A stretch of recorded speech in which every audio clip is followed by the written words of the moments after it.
2024 के रण में जनता का फैसला अब बस आने ही वाला है। तो इंडिया टीवी सीएनएक्स ने एग्जिट पोल के मुताबिक लोकसभा चुनाव में पीएम मोदी के संकल्प की सिद्धि होती हुई दिख रही है। इस बार उत्तर भारत में बीजेपी और उसके सहयोगी दलों की सीटें बढ़ती हुई दिख रही हैं। तो एग्जिट पोल के मुताबिक दक्षिण भारत में भी इस बार बीजेपी कमाल कर सकती है। इंडिया टीवी सीएनएक्स के पोल के मुताबिक तमिलनाडु से लेकर केरल और कर्नाटक से लेकर तेलंगाना तक मोदी की लहर का इफेक्ट दिखाई दे रहा है।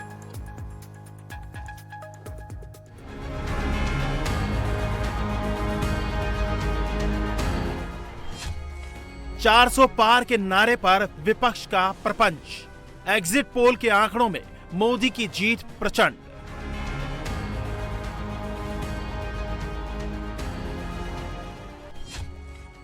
2024 के रण में जनता का सबसे बड़ा फैसला।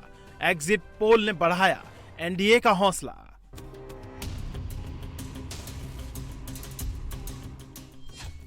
मोदी के संकल्प पर जनता की मुहर। उत्तर से दक्षिण तक मोदी की लहर।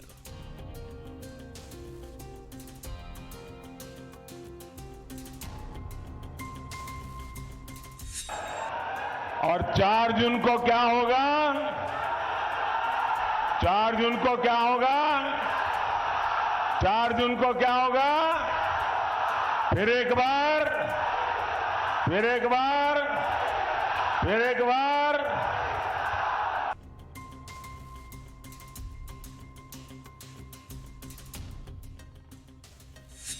2024 के रण के आखिरी चरण के प्रचार के बाद देश के दक्षिणी छोर पर कन्याकुमारी में ध्यान लगाने पहुंचे पीएम मोदी के लिए सबसे सुकून देने वाली खबर दक्षिण से ही आई है। 4 जून को तो बड़ा मंगल है, बुढ़वा मंगल है, बुढ़वा मंगल। 4 जून को ही विकसित भारत के लिए मंगल होना है। इंडिया टीवी सीएनएक्स के एग्जिट पोल के मुताबिक बीजेपी इस बार न सिर्फ उत्तर भारत और हिंदी भाषी राज्यों में बेहतर परफॉर्म करती दिख रही है, बल्कि दक्षिण के राज्यों में भी बीजेपी एंटर करती दिख रही है। पूरे चुनावी अभियान में दक्षिण के राज्यों पर फोकस करने की पीएम मोदी की रणनीति कामयाब होती दिख रही है। पीएम मोदी ने इस बार दक्षिण भारत में जबरदस्त मेहनत की। 57 दिन के अपने चुनाव प्रचार में 35 इवेंट किए और इसका रिजल्ट एग्जिट पोल के आंकड़ों में साफ साफ दिख रहा है। इंडिया टीवी और सीएनएक्स के एग्जिट पोल के मुताबिक तमिलनाडु की 39 सीटों में से बीजेपी को 5 से 7 सीट मिलने का अनुमान है। कांग्रेस को 6 से 8, एआईएडीएमके को 0 से 1, डीएमके को 16 से 18 और अन्य को 8 से 10 सीटें मिल सकती हैं। तो आंध्र प्रदेश की 25 लोकसभा सीटों में से बीजेपी को 4 से 6, जेएसपी को 2, टीडीपी को 13 से 15, वाईएसआरसीपी को 3 से 5 सीटें मिल सकती हैं। एनडीए की बात कर रहे हैं तो आंध्र प्रदेश में एनडीए की टैली 19 से 23 तक पहुंच सकती है। वाईएसआरसीपी के 3 से 5 सीटों पर सिमटने के आसार हैं। तमिलनाडु और आंध्र प्रदेश के साथ ही मोदी लहर का असर तेलंगाना पर भी होता दिख रहा है। इंडिया टीवी और सीएनएक्स के एग्जिट पोल के मुताबिक तेलंगाना की 17 में से बीजेपी 8 से 10 सीटें जीत सकती है।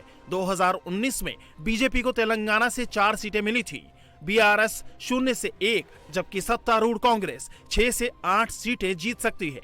एआईएमआईएम भी 1 सीट निकाल सकती है। I'm also equally delighted in states like Tamil Nadu, where I belong, that the numbers vote share is going up, and we'll be opening our account. We'll be winning seats here. Kerala, it is going up. Telangana, it is going up, and all parts of southern India. And people of different states, they have decided that this time we are going to stand with Modi ji without a doubt. Tamil Nadu और तेलंगाना में जहां BJP बेहतर प्रदर्शन करती दिख रही है, वहीं दक्षिण के दुर्ग कर्नाटक में बीजेपी को थोड़ा नुकसान होता दिख रहा है। एग्जिट पोल के मुताबिक कर्नाटक के 28 में से बीजेपी को 18 से 22, कांग्रेस को 4 से 8, जेडीएस को 1 से 3 सीटें मिलने का अनुमान है। यानी यहां एनडीए का आंकड़ा 20 से 24 और इंडी की टैली भी 4 से 8 रह सकती है। दक्षिण का मैंने बहुत व्यापक दौरा किया था और तभी मैंने कहा था कि दक्षिण भारत के परिणाम भी आश्चर्य में डाल देंगे। मोदी जी सब जगह हैं, मोदी जी पर विश्वास पूरब, पश्चिम, उत्तर, दक्षिण चारों तरफ है और लोग मोदी जी को नेता के रूप में नहीं, उनके विश्वास के रूप में देखते हैं, उनके प्रति श्रद्धा रखते हैं और उसी श्रद्धा से लोगों ने वोट किए हैं। दक्षिण भारत मल्लिकार्जुन खड़गे जी ने आज प्रेस कॉन्फ्रेंस किया, उन्होंने बताया कि 290 से ज़्यादा सीटें जो है वो मिलने जा रही हैं इंडिया अलायंस को। दिन में सपने देख रहे हैं, ये सपने मुंगेरी लाल के सपने हैं। दिल को बहलाने को गालिब ख्याल अच्छा है, लेकिन वो जानते हैं कि वो झूठ बोल रहे हैं, उनके दावे खोखले हैं, वो जानते हैं।